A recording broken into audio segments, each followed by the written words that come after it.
whilst we were doing this Ouija board, my phone rang, and it was like 2 a.m, and I saw it was home, and I thought, what on earth's going on?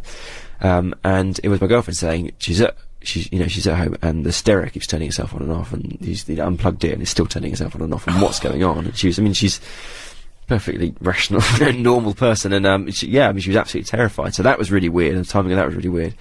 And then the next thing that happened was that I was at a pub at an amazing place called the First and Last Inn down in Sennan, which is the nearest village to Land's End down in Cornwall, with this couple called Neil and Lynn, and they'd moved in there recently, and had some really terrifying experiences in this front room, and then found out that all the landlords that had lived there previously had very similar experiences. And I'd asked them if I could spend the night in there. You were glutton for punishment by this stage, really, weren't you? Yeah. You were just, give me the answers, I'll do anything. It was a really horrible night. It was one of those things where I was, what am I doing? This is so stupid. But I mean, I unfortunately didn't have any kind of really dramatic experiences that night. And, but one thing that did happen was I just turned the light off, and again, the phone rang, and Farah had heard these kind of like the sound of kind of children laughing in the room with her, and she'd kind of had this kind of really. And she's on her own at home. Yeah, on her own at home. She was like, "What are you doing?" And also worrying about you doing daft stuff. Yeah, and I mean, it's not actually in the book, but the last chapter in the book, I go back to Philadelphia to have a kind of another experience with Lou Gentili, the demonologist, and when we were driving back from that experience, I said to him, what. If what's going on? And Forrest had these things. Is there anything to worry about? Or is it just a coincidence? And he just said, my wife gets this all the time. And he says, it's horrible. But when I'm out doing stuff and often stuff isn't happening, I'm sitting in this place going, well, this is rubbish. I've wasted my time. And there's a black shadow or something horrific happening to my wife back at home. And he kind of went all moody and went, I don't think he's really grasping this still. Well, it's really dangerous, dark stuff we're dealing with here. And I was like, oh my God, I mean, can you imagine it in the car? In a divorce court, you're kind of going, I'm divorcing my husband because he won't stop going out, and then these black men come in when he's gone. It's like, I mean, it's scary. I still don't know how to take that. I still don't know, I still don't know quite what the answer is, whether it was Farah was just having very vivid dreams. I mean, she hasn't had them before or since. Coincidence. Has this changed your life now, obviously? I mean, are you sick of... do you just want to leave all of this behind, and you're sick of talking about the supernatural, or is it now kind of something that is a part of you? What's happened since writing the book? It's definitely affected my worldview in terms of, I'm much more willing to accept...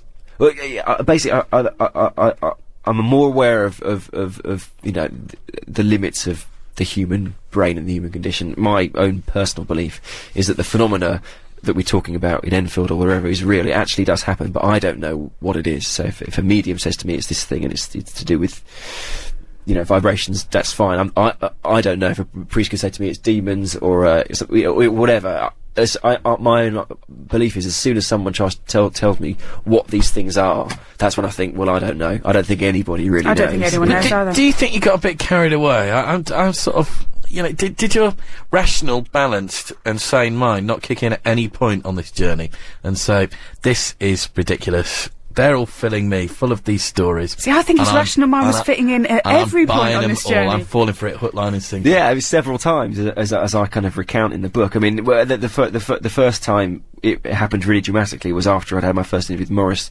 the Enfield guy, and it was just like, this is just, I can't believe this is absolutely ridiculous. And I went, and the course of my journey changed, and the first thing I did was I went to a psychiatrist who deals in delusions of the paranormal, and he was, the first thing he said to me was like, because I found out, said, like, I'm doing a book about the supernatural. The first thing he said to me when I met him was like, well, you do realise there's no such thing as the supernatural, don't you? I was like, okay, great, this is what I want to hear. Sit down, tell me all about it. And yeah, he explained a lot for me. I mean, I mentioned earlier that the first night in Philadelphia had something touched my back. And I think he explained it absolutely rationally, completely. I mean, he said basically what was going on. He said Derren Brown does it on television every night. Your mind was in a, hyper tense, hyper aroused state. You'd been all night been talking about ghosts, about a haunted house. We were scared. So your brain was full of ghosts. It was scared. It was, tense, and a puff of wind touched your back. And because your brain was full of ghosts and it's scared, the first explanation your brain leapt to was like, a ghost had touched my back. And I think he's absolutely right. Yeah, I do. So, I mean, I don't want to give the impression that I'm a raving convert, because like I say, I'm absolutely willing to accept explanations when good explanations are given to me, and, you know, I don't necessarily believe that ghosts are the spirits of the dead come back to do whatever, you know. My beliefs, I just don't know. You clearly became very au fait with all the terminology involved. You mentioned ENP, EVP. Yeah. And also Derek Acorah.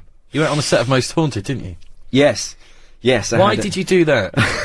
I did that because I'd actually, before I did, when I started the show, I'd never really seen Most Haunted. I'd heard about it, and people said, if you're going to do a book about ghosts, you have to do Most Haunted. You have to go Most Haunted because it's what everybody watches.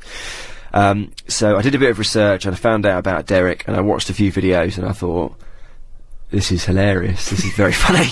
And I'd done enough by that point to learn that ghost phenomena is very rare and very fleeting.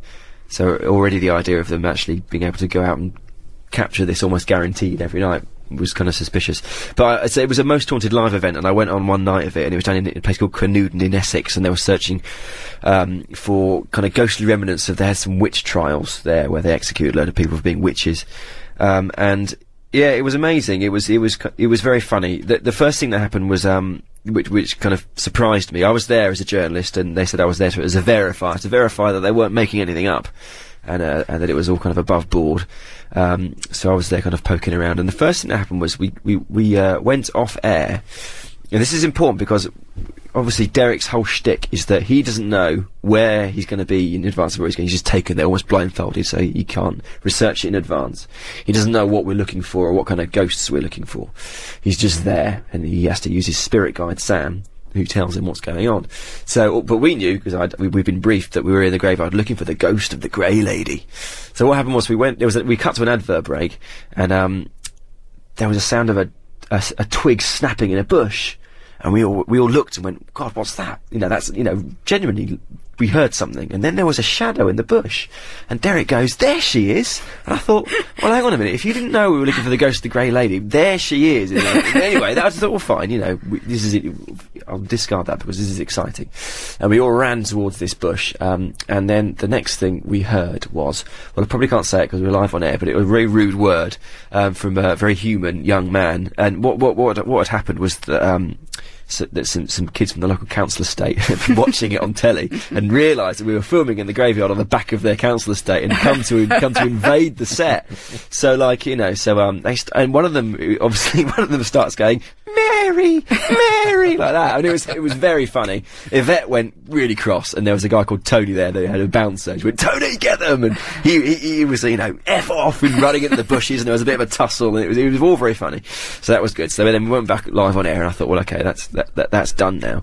And then Yvette starts going, live on air, we have all just seen something which can only be described as a shadow. And I'm thinking, hang on a minute, they're calling it as a ghost. I couldn't believe it. And then Derek starts going, I'm getting a voice, Sam, I'm getting a name, Sam, what's the name? I'm getting the name Mary. I can hear it in my head. For God's sake. It was just like, oh my God, it was just brilliant. And then, of course, me being the brave one, they went, Will, you can verify what happened? I said, yeah, absolutely, yeah.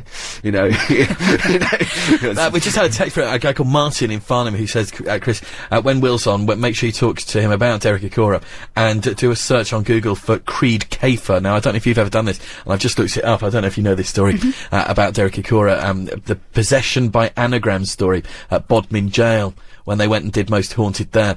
And some guy decided to try, I'm just kind of scanning this now in front of me off the screen, but the gist of the story is that some guy wanted to try and catch Derek out whilst they were doing this at Bodmin Jail, and made up a name, took the words Derek and Faker, and created a South African named Creed Kafer from the letters in Derek and Faker, and they chose his nationality because of the name's spelling and the fact that there was never a South African in Bodmin Jail.